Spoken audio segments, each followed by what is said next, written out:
जय हिंद प्यारे बच्चों। आज हम करने जा रहे हैं एक मनोरंजक कविता जो आपको सुनने में बहुत अच्छी लगेगी। उसका नाम है बरसात की आती हवा। क्योंकि बरसात का मौसम भी बच्चों को बहुत पसंद होता है और जब ठंडी ठंडी हवा चलती है तो हम सबको बहुत खुशी मिलती है। वर्षा ऋतु ऋतुओं की रानी कहलाती हैं और ऋतुओं का राजा बसंत ऋतु। बरसात के मौसम में झीनी झीनी फुहारें, ठंडी हवा के झोंके संपूर्ण धरती और सभी प्राणियों को आनंदित कर देते हैं। पेड़ पौधे, पशु पक्षी और जनजीवन के मन में तृप्ति, आनंद और उमंग की भावना भर जाती है। तो बरसात की आती हवा वर्षा धुले आकाश से या चंद्रमा के पास से। क्या कहते हैं कवि इसमें?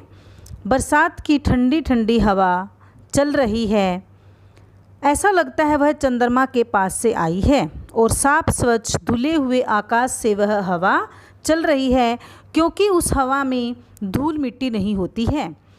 या बादलों की सांस से ऐसे लगता है जैसे बादल सांस लेते हैं और अपने सांस के द्वारा साफ स्वच्छ हवा हम तक पहुंचा देते हैं। मंद मुस्काती हवा बरसात की आती हवा।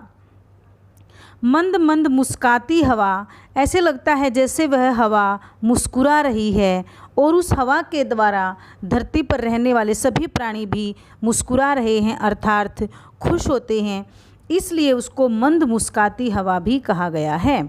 बरसात की आती हवा। बरसात की जो हवा होती है वह बहुत ठंडी होती है और धूल मिट्टी से, प्रदूषण से रहित होती है। इसलिए उस हवा में सबके मन में उमंग और आनंद की भावना भर जाती है। यह खेलती है ढाल से। जनजीवन के मन में तृप्ति, आनंद और उमंग की भावना के साथ साथ यहाँ कवि ने बरसात की आती ठंडी हवाओं का बड़ा ही मनमोहक चित्र खींचा है। मतलब जिस प्रकार के चित्र आप देख रहे हैं तो ऐसा ही बिल्कुल इस हवा में और इस वर्षा ऋतु में बच्चों के साथ होता है। बच्चे इतने खुश हो जाते हैं। यह खेलती ढाल से। ढाल मतलब जब हवा चलती है तो कितने बड़े बड़ी ढाल होती हैं। मतलब वह उन सब से ऐसा प्रतीत होता है कि वह उन ढाल से खेल रही है। ऊंचे शिखर के भाल से और आकाश से या पाताल से झकझोर लहराती हवा बरसात की आती हवा।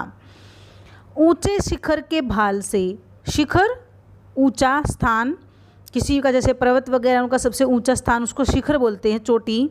भाल होता है मस्तक। आकाश से पाताल से, ऐसा लगता है जैसे वह हवा आकाश से भी चल रही है और पाताल से भी चल रही है। झकझोर लहराती हवा, और ऐसा लगता है वह हवा जहाँ जहाँ से चल रही है, जहाँ जहाँ से बह रही है, हर वस्तु को, प्रत्येक चीज़ को हिलाती हुई चल रही है। बरसात की आती हवा। बरसात की जो हवा होती है वह बहुत ठंडी होती है। ऊंचे शिखर के भाल से, भाल होता है मस्तक, ऐसे लगता है जैसे वह हवा सबसे ऊंची चोटी के मस्तक से निकल रही है और हम तक पहुंच रही है। बरसात की आती हवा। बरसात की जो हवा होती है वह बहुत ठंडी, खुशबूदार। आपने देखा होगा जब बारिश होती है और मिट्टी पर गिरती है तो मिट्टी से एक भीनी भीनी सी सुगंध चारों तरफ फैल जाती है और हम उस सुगंध को बड़े अच्छे से, उसकी सुगंध को हम ग्रहण करते हैं और उससे हमें बहुत आनंद प्राप्त होता है। यह खेलती तरूमाल से। यह खेलती हर डाल से, हर एक लता के जाल से। अट खेलती इठलाती हवा बरसात की आती हवा। खेलती तरूमाल से जो हवा चलती है पेड़ों से हिलती टकराती हुई आती है और ऐसा लगता है जैसे वह पेड़ों के साथ खेल रही है। यह खेलती हर डाल से, और हर डाली से टकराती हुई, हर वृक्षों से टकराती हुई ऐसा लगता है जो भी उसके रास्ते में आता है उन सबको स्पर्श करती हुई हम तक पहुंच रही है। हर एक लता के जाल से, जैसे बेलें होती हैं और बेलें जब चारों तरफ फैल जाती हैं तो उनमें एक जाल सा बन जाता है जिससे निकलने का कोई रास्ता नज़र नहीं आता, लेकिन हवा उनके बीच से भी निकलकर पहुंच रही है। उन हर एक लताओं के बेलों के बीच से हवा गुजर रही है। अठ खेलती इठलाती हवा। अठ खेलती होता है जैसे बच्चों की शरारतें होती हैं, जैसे बच्चे शरारत करते हैं, एक दूसरे को मारना, एक दूसरे को मारकर भाग जाना। और इठलाती इतराती हुई, बच्चे मस्ती में भरकर इधर उधर भागते हैं, एक दूसरे को छेड़ते हैं, मारते हैं और इधर उधर छिप जाते हैं, उसको बोलते हैं अठखेलती। इस प्रकार हवा बह रही है। बरसात की आती हवा। बरसात की जो हवा होती है वह बहुत ठंडी होती है, हम सबको बहुत अच्छी लगती है। यह शून्य से प्रकट होकर नव हर्ष से आगे झपट, हर अंग से जाती लिपट, आनंद सरसाती हवा, बरसात की आती हवा। अब कवि कहते हैं यह शून्य से प्रकट होकर, कभी कभी आप देखते हो कि पेड़ पौधे बिल्कुल शांत हो जाते हैं, कहीं से भी पत्ते हिलने तक नज़र नहीं आते, पत्ते हिलते तक नज़र नहीं आते। ऐसा लगता है हवा बिल्कुल बंद हो गई है और वृक्ष बिल्कुल शांत हैं। इसका मतलब कहीं से भी हवा चल नहीं रही है।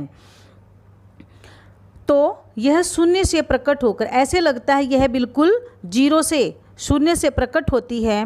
नव हर्ष से आगे झपट, नव हर्ष से आगे झपट। और जब यह ठंडी ठंडी हवा चलती है तो सबके मन में एक नई खुशी प्रकट हो जाती है और ऐसे लगता है नई खुशियों के साथ वह सबको झपट रही है, अर्थात सब उससे गले मिल रहे हैं, सब उस हवा से आनंदित हो रहे हैं। हर अंग से जाती लिपट, जो भी उसके रास्ते में आता है वह उसी से टकराती हुई, लिपटती हुई चलती, जैसे हमारे सामने कोई आता है, हमारे पास कोई आता है तो हम उससे गले मिलते हैं, इस प्रकार वह हवा भी सबके अंग से, शरीर से लिपटती हुई जाती है। आनंद सरसाती हवा, बरसात की आती हवा। और वह हवा सबके अंदर आनंद भर देती है, सरसाती, आनंद का अनुभव कराती है। बरसात की आती हवा, बरसात की ठंडी ठंडी हवा चल रही है और उस हवा में प्रत्येक व्यक्ति खुश है, आनंदित है। स्टीफन हॉकिंग इसमें शिक्षा देते हैं, चाहे ज़िंदगी जितनी भी कठिन लगे, आप हमेशा कुछ न कुछ कर सकते हैं और सफल हो सकते हैं। मतलब हर व्यक्ति के जीवन में कठिनाइयाँ, संकट आते हैं, कितनी भी कठिनाइयाँ आएं, लेकिन हम सब उसमें कुछ न कुछ करके अपने जीवन में सफल हो सकते हैं यदि हम चाहें। किस किस हवा का वर्णन कर रहे हैं? बरसात की हवा का इसमें कवि वर्णन कर रहे हैं।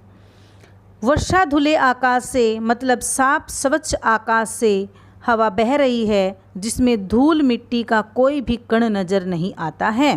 धन्यवाद।